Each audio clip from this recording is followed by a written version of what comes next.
brought to you by Hire and ITIL. Better stick around. If you want it, you gotta prove it. Let me do it. सन 1948 की बात है। भारत के नए सेना प्रमुख की नियुक्ति होनी थी। पंडित जवाहरलाल नेहरू ने एक मीटिंग बुलाई। देश के सभी प्रमुख नेता और सेना के अधिकारी इसमें शामिल हुए। मीटिंग में पंडित नेहरू ने कहा, मुझे लगता है कि हमें किसी अंग्रेज सेना अधिकारी को इंडियन आर्मी का चीफ बनाना चाहिए, क्योंकि हमारे पास सेना को लीड करने का एक्सपीरियंस नहीं है। मीटिंग में बैठे लगभग सभी लोगों ने सहमति में सिर हिला दिया। इस मीटिंग में लेफ्टिनेंट जनरल नाथू सिंह राठौड़ भी मौजूद थे। वो खड़े होकर बोले, हमारे पास तो देश को लीड करने का भी एक्सपीरियंस नहीं है, तो क्या हम किसी अंग्रेज को भारत का प्रधानमंत्री बना दें? ये सुनकर नेहरू झेप गए और एक हल्की मुस्कान के साथ पूछा, क्या आप इंडियन आर्मी के पहले जनरल बनने को तैयार हैं? नाथू सिंह राठौड़ ने कहा कि आप लेफ्टिनेंट जनरल करियप्पा को ये जिम्मेदारी सौंप सकते हैं। नेहरू मान गए और इस तरह 15 जनवरी 1949 को देश को पहला सेना प्रमुख मिला, जनरल KM करियप्पा के रूप में। नमस्ते, मेरा नाम है सोनल और आप देख रहे हैं ऐतिहासिक किस्सों कहानियों से जुड़ा हमारा रोजाना का कार्यक्रम तारीख, जहां आज कहानी देश के पहले सेना प्रमुख जनरल KM करियप्पा की।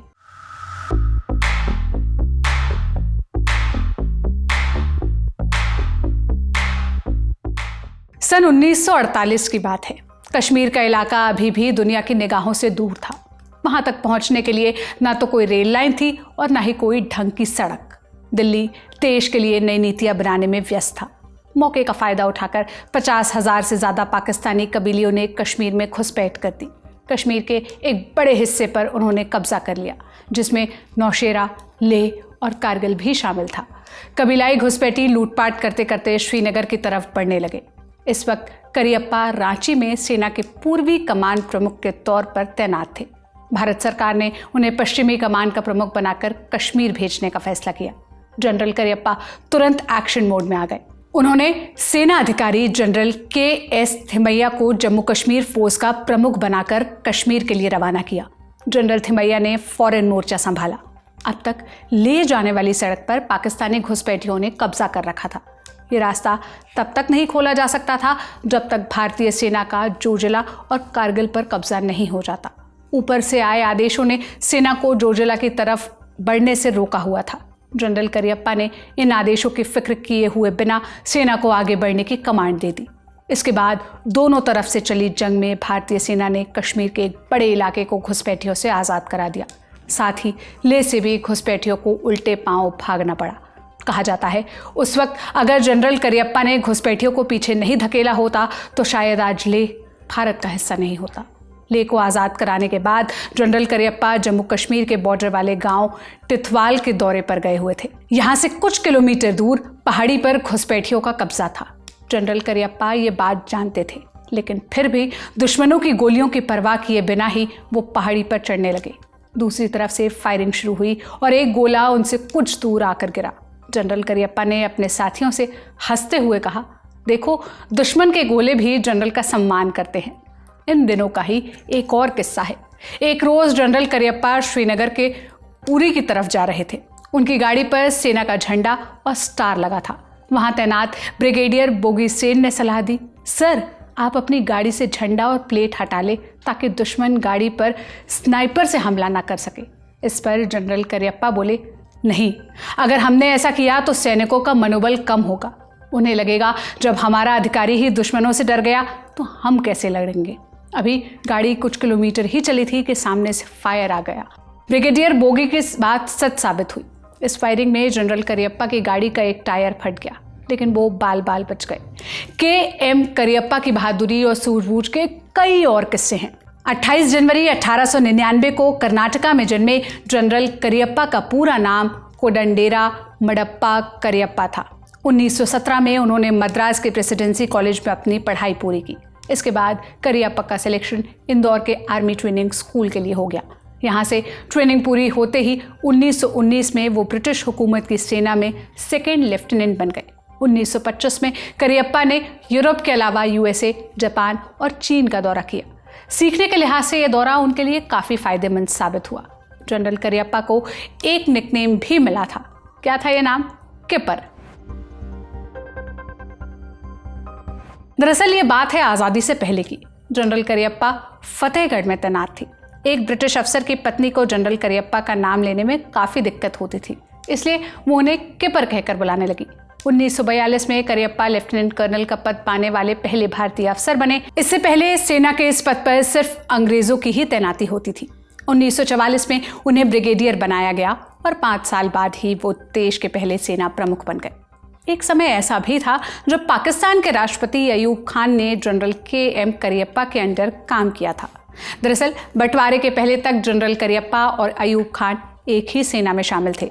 जनरल करियप्पा को वजीरिस्तान में कमांडर बनाया गया, जो अब पाकिस्तान का एक सूबा है, और अयूब खान यहाँ उनके अधीन काम कर रहे थे। बाद में अयूब पाकिस्तान के फील्ड मार्शल और इसके बाद राष्ट्रपति बने। जनरल करियप्पा को हिंदुस्तानी बोलने में थोड़ी दिक्कत होती थी।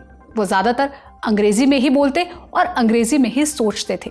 आज़ादी के तुरंत बाद जनरल करियप्पा को सैनिकों को संबोधित करना था। वो उनसे कहना चाह रहे थे कि अब देश आज़ाद है, आप आज़ाद है, हम आज़ाद हैं। लेकिन जनरल करियप्पा ने कह दिया, इस वक्त आप मुफ्त हैं, मुल्क मुफ्त है और सब कुछ मुफ्त है।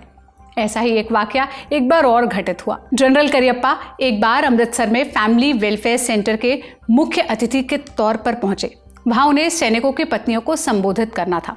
उन्होंने संबोधित करते हुए कहा, माताओं और बहनों, हम चाहता है कि आप 2 बच्चा पैदा करो, एक अपने लिए, एक मेरे लिए।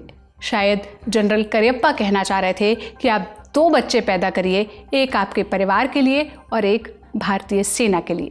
General KM. करियप्पा से जुड़ा एक और दिलचस्प किस्सा है, सुनिए। ये बात है 1965 की। भारत पाकिस्तान के बीच जंग छिड़ गई।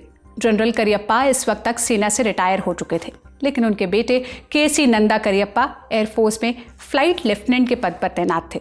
जंग के दौरान के.सी. नंदा करियप्पा पाकिस्तान के लिए आफत बन गए थे। वे अपने एयरक्राफ्ट से पाकिस्तानी सेना पर गोले बरसा रहे थे। अचानक गलती से वो पाकिस्तानी सीमा में प्रवेश कर गए, जहां उनका प्लेन दुश्मनों की गोलियों का शिकार बन गया। प्लेन क्रैश होकर पाकिस्तानी सीमा के अंदर जाकर गिरा। के.सी. करियप्पा बच तो गए, लेकिन दुश्मनों ने उन्हें घेर लिया। पाकिस्तानी सेना ने उन्हें अपने कब्जे में ले लिया। उनसे पूछताछ की गई। उन्होंने पाकिस्तानी सेना को सिर्फ अपना नाम और रैंक बताया। ये बात पाकिस्तान के राष्ट्रपति अयूब खान तक पहुंची। वो समझ गए कि ये शख्स कोई और नहीं बल्कि भारत के पूर्व सेना प्रमुख जनरल के.एम. करियप्पा के बेटे हैं। पाकिस्तान ने ये जानकारी रेडियो ऑन एयर की। कहा कि flight lieutenant KC. Nanda Cariappa Pakistan के कब्जे में हैं और सुरक्षित हैं। जैसा हमने आपको पहले बताया, अयूब खान आज़ादी से पहले जनरल करियप्पा के अंडर सेना में काम कर चुके थे। सो उन्होंने पाकिस्तानी उच्चायुक्त को के.एम. करियप्पा से बात करने को कहा। उच्चायुक्त ने उन्हें फ़ोन मिलाया और कहा कि आप चाहें तो आपका बेटा सुरक्षित भारत लौट सकता है। ऐसा सर अयूब खान ने कहा है। पूर्व सेना प्रमुख जनरल करियप्पा ने जो जवाब दिया, उससे हर भारतीय के दिल में उनके लिए इज्जत कई गुना बढ़ गई। जनरल करियप्पा ने कहा, के.सी. करियप्पा युद्धबंदी है। पाकिस्तान जैसा व्यवहार अपने युद्धबंदियों के साथ करता है, वैसा के.सी. करियप्पा के लिए भी करे। के.सी. पूरे देश का बेटा है। अगर उसे छोड़ना ही है तो अन्य युद्धबंदियों को भी छोड़ना होगा। सभी हिंदुस्तानी जवान मेरे बेटे हैं।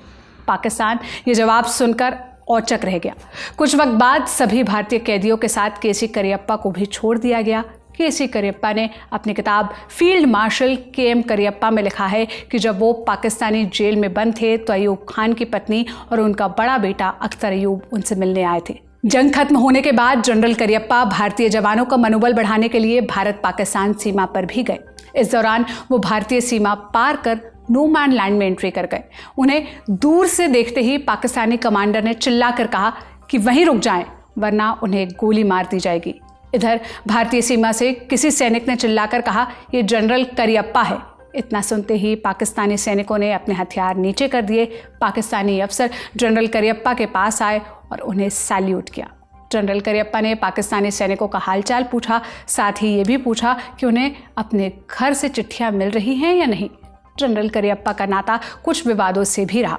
साल 1971 में उन्होंने लोकसभा का चुनाव लड़ा, लेकिन वो चुनाव हार गए। नतीजे आने के बाद जनरल करियप्पा ने कह दिया कि वो मिलिट्री शासन के पक्ष में हैं। जनरल करियप्पा का मानना था कि देश में चीज़ों को सही करने के लिए मिलिट्री शासन एक अस्थायी उपाय है।